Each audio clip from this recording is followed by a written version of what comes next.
నమస్కారం మిత్రులారా.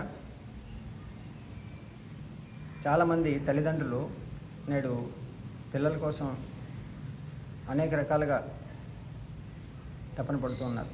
ముఖ్యంగా సరైనటువంటి విద్యను అందించడం కోసం, వాళ్ళని సరైనటువంటి భవిష్యత్తు ఇవ్వడం కోసం. కానీ నేటి తరం ఏమైపోయిందో మనకి తెలుస్తూనే ఉంది. ముఖ్యంగా స్కూల్ వ్యవస్థలో, విద్యా వ్యవస్థలో పిల్లల్లోకి చేరడం వల్ల ఒకళ్ళ నుంచి ఒకళ్ళు చెడును విపరీతంగా నేర్చుకుంటూ ఉన్నారు. స్కూల్స్ అన్నీ కూడా ఎట్లానే తయారైంది. మనిషిలో తమోగుణం, రజోగుణం పెరిగిపోతుంది. దానికి కారణం ఏంటో తెలుసా మీ అందరికీ?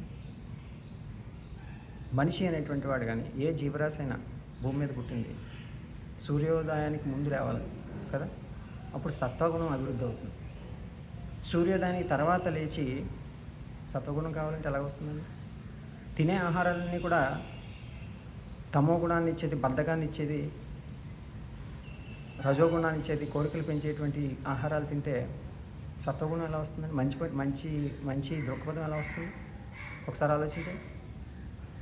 కాబట్టి మన జీవన విధానంలో ముఖ్యంగా భారతీయ జీవన విధానం, భారత సంస్కృతి ఎంత గొప్పదో ఒకసారి అర్థం చేసుకోండి.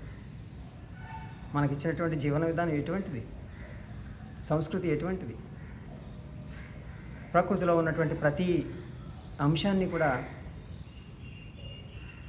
దైవంతో చూస్తూ ఉంటాం. అలాగే ప్రతి వాళ్ళల్లోనూ కూడా భగవత్ స్వరూపంగా చూస్తూ ఆ యొక్క హార్మోనీ అందరినీ కూడా పవిత్రమైనటువంటి భావంతో చూస్తున్నట్టయితే కనుక మనలో కలహాలు ఎందుకు వస్తాయండి? అప్పుడే అలా ఉన్నప్పుడే ఆనందం వస్తుంది కదా. అలా ఆనందంగా ఉన్నప్పుడే కదా ఆరోగ్యం వస్తుంది.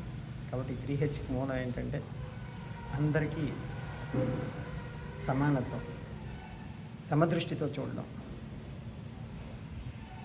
ద్వేషభావాలు లేకుండా ఉండడం, రాగద్వేషాలను విడిచిపెట్టి ఆ సమదృష్టిని అలవాటు చేసుకుని, మానవత్వాన్ని అలవాటు చేసుకుని మనమందరం కూడా మానవులుగా జీవిద్దాం.